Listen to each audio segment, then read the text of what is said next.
Sarah Chen was streaming her usual morning gaming session when the aliens arrived. Her viewers watched in real time as the 17-year-old's face went from focused concentration to slack-jawed awe when her second monitor lit up with emergency alerts. Above every major city on Earth, massive warships had materialized, each one larger than Manhattan. Guys, I think we're gonna have to postpone the speedrun," she managed to say, just as her stream, along with every other broadcast on Earth, was hijacked. The being that appeared on screens worldwide resembled a crystalline octopus floating in what looked like liquid mercury. Its voice resonated through speakers in perfect, emotionless English. "People of Earth, we are the Universal Legion, guardians of galactic order. For 3 centuries, we have observed your development. Your species advances too rapidly. You learn too readily. You adapt too quickly. Your potential for chaos threatens the stability of thousands of civilizations." Sarah's chat exploded with reactions, even as the alien continued. "You will surrender your autonomy and submit to quarantine measures. Your technology will be reduced to pre-industrial levels. Your population will be controlled. This is not a negotiation. You have 6 hours to..." The alien's speech cut off mid-sentence. In its place, familiar music began playing. "Never gonna give you up. Never gonna let you down." Sarah stared at her second keyboard, the one she built herself from scrapped electronics. Her finger was still on the enter key. She hadn't even thought about it, just executed the hack she'd been working on for her cybersecurity class project. Who knew the alien's broadcast system would be vulnerable to a modified buffer overflow attack? "Holy shit," she whispered, watching as Rick Astley danced across every screen on Earth. Her viewer count was skyrocketing. "I think I just rickrolled the entire alien invasion fleet." The next 6 hours were chaos. Sarah's stream became an impromptu news center as she kept the aliens' communications scrambled, giving Earth's military and government precious time to organize. Her viewers, including numerous hackers and tech experts, helped her maintain the disruption, turning it into a distributed attack that jumped from system to system. In Geneva, the UN Security Council convened an emergency session. In Moscow, Beijing, and Washington, D.C., military commanders stared at readouts showing the true scale of the alien fleet, enough firepower to glass the planet several times over. In New Delhi, quantum computing experts noticed something odd about the aliens' communication patterns. In Lagos, linguistic analysts made a breakthrough about the structure of the alien speech. 5 hours and 58 minutes after the initial contact, the UN Secretary-General stood before a hastily assembled press conference. Behind her, screens showed the alien commander, who had finally managed to restore the broadcast. "Your time is nearly expired," the crystalline being stated. "What is your response?" The Secretary-General looked down at the carefully worded, extensively debated document her teams had prepared. Then she set it aside. "Our response is no." The alien's mercury bath rippled. "You do not comprehend your situation. We are the Universal Legion. We command the largest military force in the known galaxy. Your extinction is the alternative to submission." "We comprehend perfectly," the Secretary-General replied. "We also notice that your translation matrix uses contractions inconsistently, suggesting it was rushed into service. Your ships, while numerous, show signs of hasty deployment.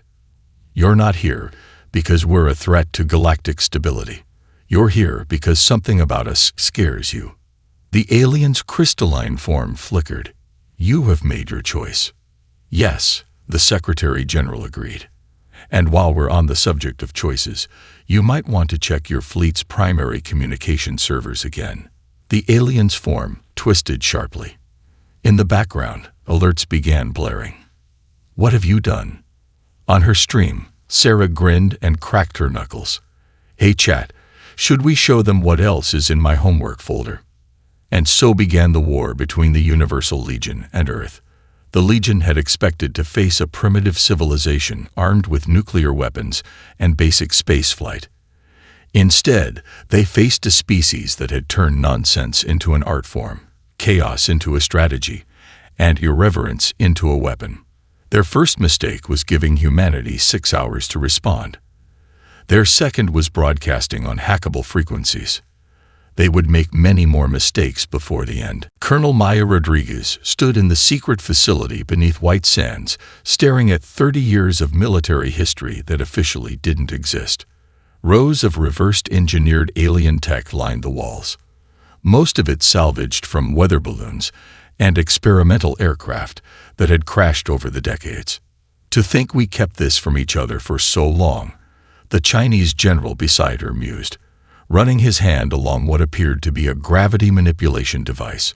Americans, Russians, Chinese, Europeans, all of us studying the same technology in secret, and all of us coming up with completely different applications, Maya replied, checking her tablet.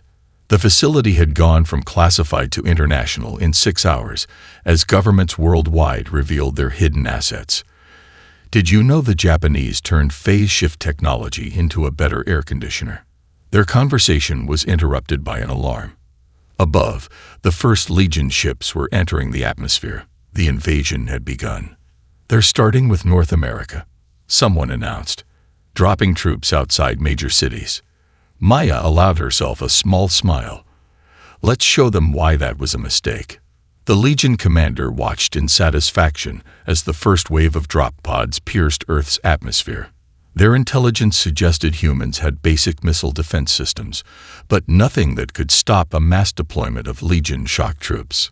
The pods hit their first layer of resistance at 30,000 feet, what appeared to be a cloud bank, but was actually a dispersed field of nanobots originally designed for weather control. The nanobots didn't try to stop the pods. They just attached themselves to the hulls, vibrating at specific frequencies. Inside the pods, the Legion troops began experiencing what humans called motion sickness, a concept alien to their physiology until now. By the time they reached 20,000 feet, half the invasion force was incapacitated. At 10,000 feet, they hit the second defense layer. The Legion commander stared in confusion at the readouts. Are they using noise-canceling technology? They were. 30 years ago, a Legion scout ship had crashed in Finland. Its sonic weaponry had been adapted into high-end headphones. Now the same technology was being used to create zones of destructive interference, turning the pod's own sonic shielding against them. The pods that made it through descended on what their maps showed as Washington, D.C. Instead, they found an elaborate holographic projection covering an empty field. The real city was fine, just phase-shifted slightly out of sync with normal spacetime, thanks to technology reverse-engineered from a Legion cloaking device that had crashed in Bavaria in 1987. This is impossible, the Legion commander broadcast. Your species shouldn't have this level of technology. The response came from 1,000 different frequencies simultaneously, overwhelming their communication filters. Every human transmission system, from military channels to civilian radio to satellite feeds, carried the same message. You shouldn't have spent so much time crashing on our planet. The second wave of Legion ships encountered something even stranger. A cloud of what appeared to be space debris, but was actually millions of tiny robots, each running on modified smartphone processors. The robots didn't attack. They just latched onto the ship's hulls and began doing what smartphones do best, draining battery power. In her command center, Maya watched as Legion ships began dropping out of formation, their energy reserves inexplicably depleted. You know what's funny? She said to no one in particular. We actually discovered most of these countermeasures by accident. The phase shift city defense. That was originally developed for a theme park ride. The nanobot cloud started as an experimental water filtration system. Humans, the Chinese general chuckled, are very good at finding unusual uses for things. Above them, the Legion fleet was regrouping, preparing for a more concentrated assault. They had vastly superior numbers and firepower. By any reasonable tactical assessment, they should still win this war. But they were starting to learn an important lesson about humanity. Reasonable tactical assessments rarely survived contact with human ingenuity. especially when that ingenuity had been given 30 years to play with crashed alien technology. The real question wasn't whether humanity had more tricks up their sleeve. The question was, what would those tricks look like when they started getting creative? The Legion supply officer on station Delta 459 couldn't understand why the cargo manifest wouldn't process. He checked every entry 3 times, yet the system kept returning errors. Behind him, the human maintenance worker continued cleaning the floors, humming something called "Another One Bites the Dust." Perhaps, the human suggested casually, "You should try turning it off and on again." The officer's crystalline form shimmered in irritation. "That's a primitive solution." "Yeah," the human agreed, mopping closer to the terminal. "Almost as primitive as using the same security codes for 50 years. The officer spun around, but it was too late. The human, who was absolutely not authorized to be on this security level, had already accessed the terminal. Throughout the station, doors began opening and closing in a cascade of systematic chaos. "My name's not really Boris the janitor, by the way," the human said, dropping his mop. "It's Dr. Marcus Chen, Genosociology. You abducted me 6 years ago for your human behavior study. Fun fact about humans, we don't just sit in cages. We watch. We learn. We escape. We make friends." Alarms blared across the station as hundreds of maintenance panels popped open, revealing hidden compartments. Out crawled engineers, scientists, and technicians, all former abductees who'd turned their captivity into an infiltration opportunity. "And we're really, really good at making friends," Marcus added, as various alien station workers emerged from their posts to stand alongside the humans, "especially with people you've been exploiting for centuries." Across the galaxy, similar scenes played out on countless Legion stations and outposts. The Legion had spent decades abducting humans for study, never realizing they were actually seeding their own infrastructure with the most adaptable infiltrators in known space. In her office on the Legion capital world, Supreme Commander Vexna received the reports with growing horror. Station Delta 459. Communications offline. Supply Hub Gamma 223. Declaring independence. Maintenance Base Alpha 116. Redirecting shipments to unauthorized coordinates. "How?" she demanded. "How did they infiltrate so deeply?" Her aide displayed a hologram showing thousands of dots representing Legion installations. "They used our own prejudices against us. We saw humans in service roles as beneath notice. Janitors, maintenance workers, food preparers, positions we considered too menial to monitor closely. But those positions gave them access to everything," Vexna realized. "Environmental controls, communication systems, supply chains. And they made allies," the aide added grimly. "The worker-class species we've subjugated for generations.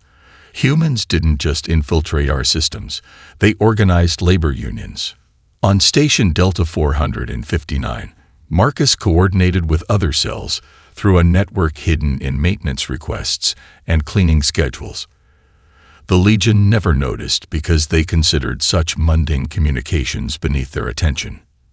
"Status report," he broadcast, using a frequency modulated to sound like routine maintenance chatter. "Station Gamma 223 secured," came one reply. "The Rixians are enjoying their first ever coffee break." "Alpha 116 redirecting Legion supplies to the Resistance," reported another. "Also, the Zixtal maintenance crew is demanding better working conditions. They've learned the word strike." Marcus smiled as more reports flooded in. The Legion had built their empire on rigid hierarchy and suppressed individuality. They never understood that humans' greatest weapon wasn't their technology or their fighting spirit. It was their ability to connect, to empathize, to show others that a different way was possible. In her office, Vexna received another report. The Legion's greatest dreadnought, the Indomitable, had gone silent. Its last transmission was a demand for better food in the cafeteria and mandatory vacation days. "They're not just fighting us," she realized. "They're changing us." Back on Delta 459, Marcus watched as former Legion workers shared meals with humans in the station's commissary, swapping stories and teaching each other songs. The station's former commander sat in a corner, attempting to understand the concept of weekend plans. "You know what your biggest mistake was?" Marcus asked the detained supply officer. "You thought abducting humans would help you understand how to contain us. Instead, you gave us a galaxy-wide network of friends who were just waiting for someone to show them they deserved better." The officer's crystalline form clouded. "The Legion will crush this rebellion." "No," Marcus corrected, as another station declared its independence. "The Legion will have to negotiate. Because humans, we don't just resist. We reorganize." Legion intelligence analyst Virx stared at the intercepted human communications until her crystalline form developed stress fractures. After 3 days of continuous monitoring, she'd reached one undeniable conclusion. Humans were literally speaking nonsense. "Supreme Commander," she reported, her form quivering with frustration, "I present my findings on human communication patterns during crisis situations." The holographic display showed a series of intercepted messages from Earth's military channels. "Bravo 6, this is Big Chungus, requesting immediate yeet of payload, over." "Copy that, Big Chungus. Preparing to deploy the Rickroll in Sector Keck." "Warning. Enemy forces are looking pretty sus." Virx's crystalline segments clinked nervously.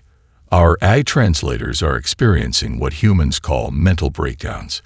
They keep trying to explain why humans respond to battle reports with pictures of small felines captioned with deliberately incorrect grammar." Supreme Commander Vexna's form rippled with concern. "Surely their military communications must follow some logical pattern." "That's just it," Virx explained, bringing up more intercepted data. "We've detected 19 different variations of their military alphabet. One appears to be composed entirely of references to something called SpongeBob SquarePants." In her underground command center on Earth, General Sarah Chen, formerly known as the teenager who rickrolled the invasion fleet, grinned as she watched the Legion's communications grow increasingly frantic. Her promotion from streaming gamer to military commander had raised some eyebrows, until she explained her strategy. "The Legion's whole society is based on perfect information control," she explained to her staff. "So we're going to give them so much information that they can't control any of it. Deploy the copypasta." Across Legion communication channels, their carefully ordered information networks descended into chaos. Military commands were interrupted by lengthy dissertations about Navy SEAL operations. Strategic battle plans were derailed by discussions about whether hot dogs were sandwiches. Entire Legion battle groups found themselves paralyzed in debate over the proper pronunciation of GIF. "They're starting to crack," Sarah's lieutenant reported, monitoring the Legion's responses. "Their AIs are attempting to categorize and understand human memes. 3 have already requested asylum after becoming obsessed with cat videos." The Legion's problems weren't limited to communication chaos. Their psychological warfare division reported disturbing trends among troops who'd been exposed to human broadcasts. Young warriors were beginning to ask why questions. Veterans were developing what humans called senses of humor. One elite unit had to be quarantined after starting a TikTok challenge. In her command center, Virx watched in horror as the infection spread. "Supreme Commander, we've lost contact with the 7th Fleet." "Destroyed?" Vexna asked. "Worse, they've started a podcast." The situation deteriorated further when Legion intelligence discovered something even more terrifying. Humans had weaponized their confusion. Every attempt to decode human communications only exposed their analysts to more mimetic warfare. Legion ships found their tactical networks flooded with philosophical questions. Why was it called a building if it was already built? If 2 mind readers read each other's minds, whose mind are they reading? Sarah watched the chaos spread with satisfaction. "You know what the Legion never understood about humanity?" she asked her staff. "We don't have to make sense to make progress. In fact, sometimes not making sense is our greatest strength." On the main screen, Another Legion battle group fell silent, their last transmission a heated debate about whether a taco was a sandwich. In the corner, an AI construct that had defected to Earth was teaching junior officers about something called shitposting. Supreme Commander Virx reported, her form now showing visible stress cracks. I regret to inform you that our entire cybersecurity division is now speaking exclusively in something called Mu Speak. Vexna's form darkened. How do we fight an enemy whose chaos is more organized than our order? The answer came in the form of an intercepted Earth transmission, a simple image of a dinosaur with the text, "Modern problems require modern solutions." Nobody in Legion High Command understood what it meant, and that precisely was humanity's greatest weapon. Legion Security Officer Kexty knew he would be decommissioned for this breach, but he couldn't help himself. He adjusted his crystalline resonance frequency and slipped another contraband data crystal into his processing chamber. The sensation was immediate. Pulsing rhythms, harmonious sounds, something humans called bass drops. He was listening to K-pop. Again. Officer Kexty. The door to his chamber burst open. Instead of security forces, he found 3 other officers, their crystalline forms vibrating with excitement. "Did you get the new BTS?" one whispered. Across the Legion flagship, in supposedly secure quarters, similar scenes played out. Warriors gathered in secret to watch human movies. Engineers traded contraband memes. A group of elite commanders had become obsessed with something called Anime and were organizing clandestine cosplay events in the maintenance levels. In her war room, Supreme Commander Vexna faced an unprecedented crisis. "Show me the contamination levels," she ordered. The holographic display was devastating. Red zones of cultural infection spread across their fleet like a virus. Entire battle groups were compromised. The 3rd Legion fleet had replaced their traditional battle hymn with something called "Never Gonna Give You Up." The 7th Legion's warriors had started painting their combat suits in what they called aesthetic colors. "It gets worse," her aide reported. "The quarantine isn't working. Every ship we isolate comes back more contaminated." The last one was broadcasting something called lo-fi beats to conquer planets too. On Earth, Dr. Marcus Chen, now head of the Cultural Warfare Division, monitored the spread with satisfaction. Culture, he explained to his team, isn't just art or entertainment. It's a way of thinking, of seeing the world. And the Legion's greatest weakness is that they never develop their own. "Sir," a lieutenant interrupted, "you need to see this. We've intercepted Legion communications from their homeworld." The footage showed Legion youth, their crystalline forms barely developed, in their education chambers, but instead of the usual rigid formations, they were attempting to dance. Others were trying to modify their resonance frequencies to perform something called rap. Marcus smiled. How many centuries did the Legion spend suppressing individual expression among their subject species? And now, "Sir," another alert, Legion trading posts are reporting unusual activity. Their warriors are trading strategic resources for Earth entertainment. The economic impact was immediate and devastating. Legion worlds began experiencing shortages as their supply chains were disrupted by the new cultural economy. A single Earth playlist could buy a starship's worth of fuel. Original human artwork commanded prices that could destabilize entire planetary economies. In her private chamber, Vexna watched in horror as reports flooded in. Legion warriors were requesting personal time, a concept that had never existed in their society. Others were developing hobbies. Some had even started creating their own music. "What is happening to us?" she demanded. Her aide's response was interrupted by a sudden broadcast across all frequencies. Somehow, humans had gained access to the Legion's central communication network, but instead of military commands or demands, they were broadcasting something far more dangerous. A cooking show. "Hello, Galaxy." The human chef beamed at the camera. "Today we're learning how to make pizza." Across thousands of Legion worlds, billions of beings watched in fascination as the human demonstrated the art of food preparation, another concept alien to their efficiency-focused society. By the time he pulled the bubbling, cheese-covered disc from the oven, the Legion's rigid social structure had suffered another devastating blow. In his monitoring station, Marcus watched the viewing numbers climb. "You know what's really remarkable?" he mused. "We didn't have to force this. We just had to show them that there was another way to live." The reports kept coming. Legion warriors requesting cooking facilities, Legion scientists analyzing human music theory, Legion administrators organizing movie nights. The Legion had prepared for war against human weapons. They had strategies for human tactics. They had defenses against human technology. But they had no defense against human joy. And that was changing everything. Prince Zexkar, heir to the Legion High Command, stood before the Earth's United Nations, wearing what his new human friends called a band t-shirt over his crystalline form. The shirt featured something called Blackpink. "I come before you," he announced to the stunned assembly, "not as a Legion prince, but as someone who has discovered something my civilization has denied its people for millennia: the right to vibes."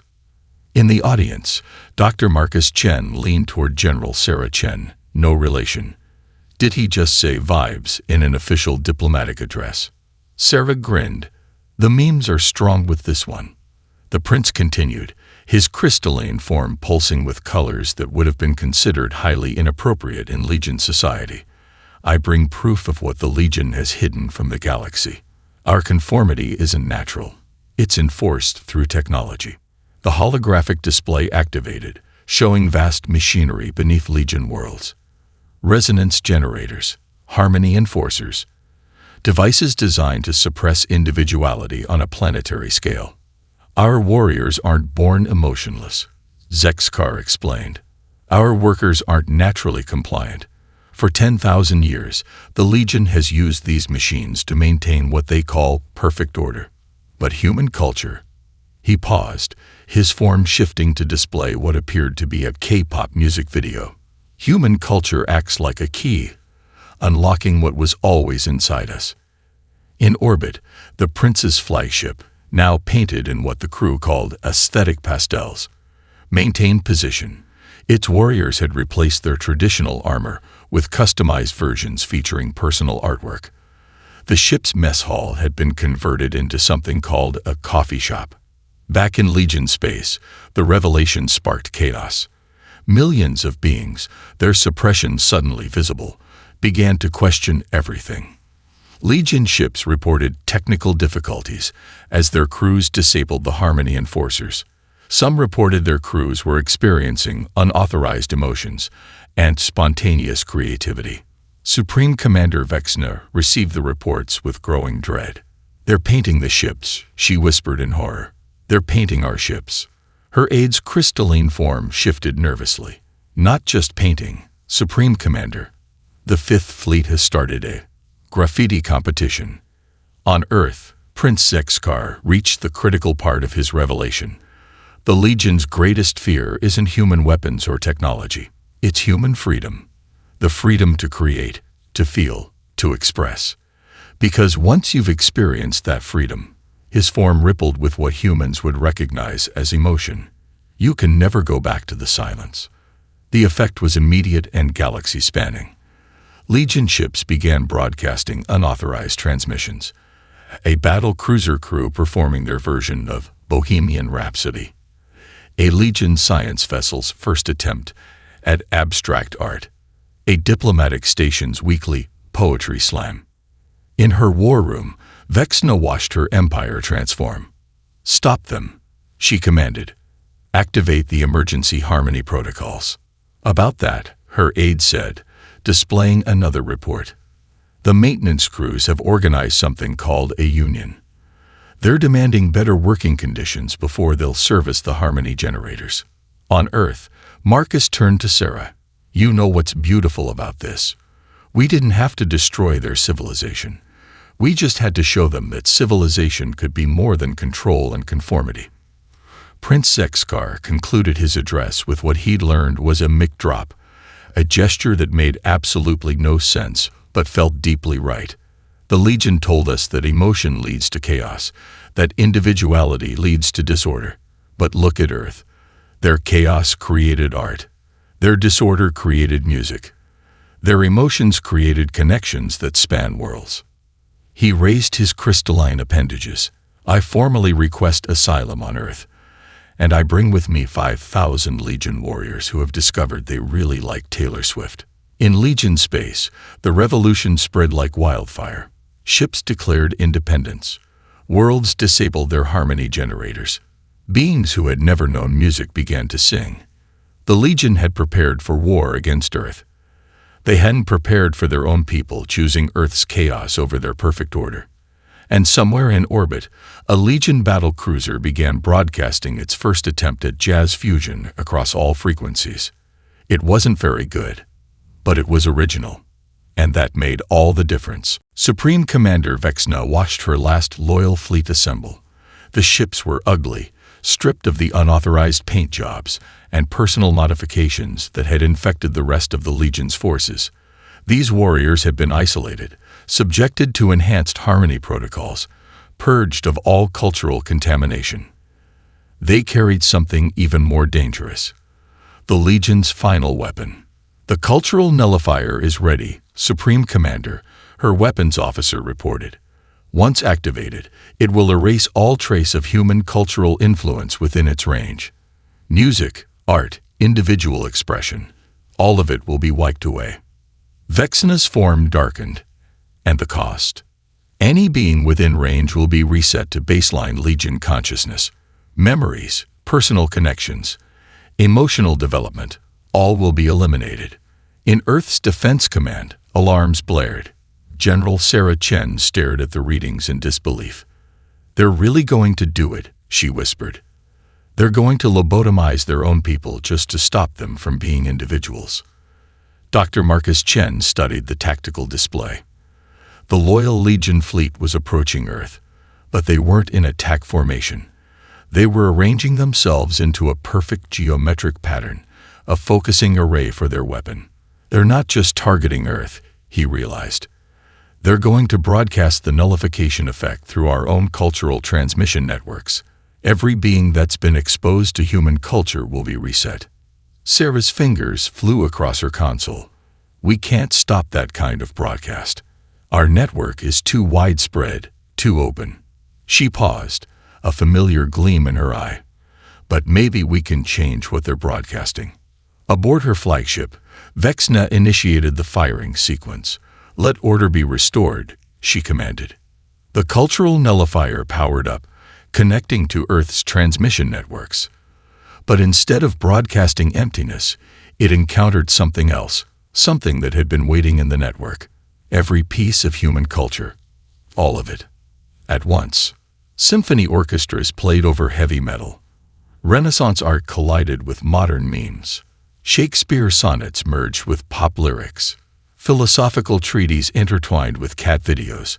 Every human language, every style of dance, every form of expression humanity had ever created, compressed into a single, massive transmission.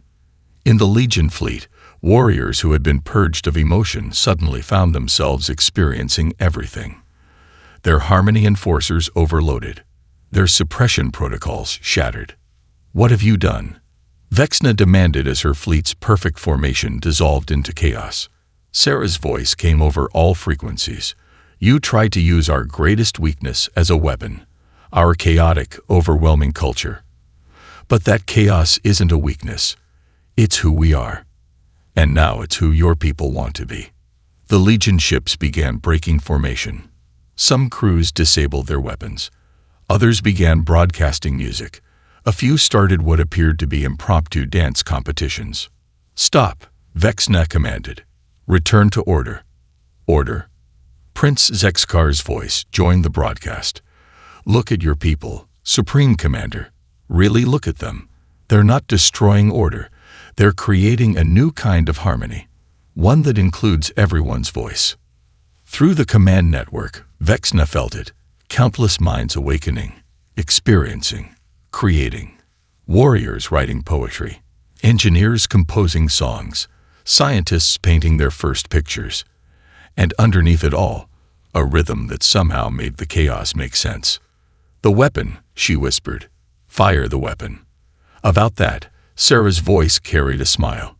"Check your systems." The cultural nullifier was still broadcasting, but something had changed. Instead of erasing culture, it had become a conduit for it. The very machines designed to enforce conformity had been transformed into instruments of creativity. In Earth's command center, Marcus watched the readings with wonder. Every Legion ship in range is lighting up with cultural activity. Art, music, original thoughts. They're not just receiving it anymore. They're making it. Sarah nodded. Turns out you can't nullify culture. You can only add to it. Aboard her flagship, Vexna faced a choice as her own harmony protocols began to fail. In the background, someone had started playing what humans called classical music, and for the first time in her existence, she wanted to know what it meant to dance. The Legion had launched this attack to preserve perfect order. Instead, they had achieved perfect freedom. And somewhere in the fleet, a Legion warrior wrote the first line of what would become their civilization's first epic poem. "The day order died, we learned to live." 1 year after the Battle of Cultural Liberation, former Supreme Commander Vexna stood on a stage in Times Square, her crystalline form shifting through rainbow colors in time with the music. Behind her, a mixed band of humans and Legion played what they called cross-dimensional jazz fusion. It wasn't technically good, but that wasn't the point. It was original. It was theirs. "I still remember when I thought this was chaos," she told the gathered crowd. "A mixture of humans and various alien species from across the former Legion. Now I understand it's something far more powerful. Freedom." In orbit, the transformed Legion flagship hosted the first Galactic Cultural Exchange Festival. Ships that once carried planet-destroying weapons now carry artists, musicians, and chefs from 1,000 worlds. The vessel's halls, once sterile and geometric, bloomed with artwork from dozens of species discovering their creative voices for the first time. Dr. Marcus Chen wandered through the festival, pausing to admire a sculpture made by a former Legion warrior, a crystalline structure that somehow captured the moment they first heard human music. Next to it, a human street artist was teaching a group of alien children how to use spray paint. "Did you ever imagine it would turn out like this?" Sarah Chen asked, joining him. She kept her rank of general, but these days she spent more time organizing cultural events than military operations. "Honestly, no," Marcus admitted. "We thought we were fighting for survival. Instead, we ended up leading a renaissance." Around them, the evidence was everywhere. Former Legion worlds had transformed their harmony generators into public broadcasting stations, sharing their newly created art and music across the galaxy. The rigid hierarchy that once controlled countless species had been replaced by something new. A network of cultures, each discovering their own voice while learning from others. In what used to be the Legion High Command Chamber, Prince Zexkar, now a popular music producer, was hosting a poetry slam. The winning piece, written by a former Legion tactical officer, was titled "The Day I Learned to Dance." "You know what the real victory was," Sarah mused, watching a group of former Legion warriors attempting to breakdance. "We didn't just beat them. We didn't just change them. We showed them, showed everyone, that there's strength in being yourself." The festival's main event began, a galaxy-wide simultaneous broadcast of art, music, and dance from every participating world. Humans shared their centuries of culture while other species, newly awakened to creative expression, shared their first works. The broadcast lasted 24 hours, and not a single piece was repeated. Vexna joined them, her form now permanently modified to display shifting colors, a fashion trend started by younger Legion members. "The Harmony Enforcers once kept us from feeling anything," she said. "Now we use them to share everything we feel." A small Legion child approached them, her crystalline form flickering with excitement. "Look," she exclaimed, showing them a drawing. "I made this. It's not perfect, but my teacher says that's what makes it beautiful." Marcus knelt down to admire the artwork. "What inspired you?" "I listened to something called bebop, and this is what I saw in my mind." As the child hurried off to show more people her art, Vexna's form rippled with what humans would recognize as laughter. "The Legion declared war because we feared human unpredictability would corrupt our perfect order," she said. "We never understood that our perfect order was imprisoning us." Above them, fireworks, a human invention that had become wildly popular across former Legion space, painted the sky. Each explosion was unique, imperfect, beautiful. "So what's next?" Sarah asked, watching ships from across the galaxy arrive for the festival. Marcus smiled. "That's the best part. Nobody knows. Art, culture, creativity. They're never finished. They just keep growing, changing, inspiring new things." As if to prove his point, the festival's sound system began playing a new piece, a classical Earth symphony remixed with Legion crystalline harmonics and what appeared to be alien whale song. It was strange, chaotic, and utterly magnificent. The Legion had declared war expecting to face human weapons. Instead, they encountered human creativity. And in losing their war, they found something far greater than victory. They found their voice. And the galaxy would never be silent again.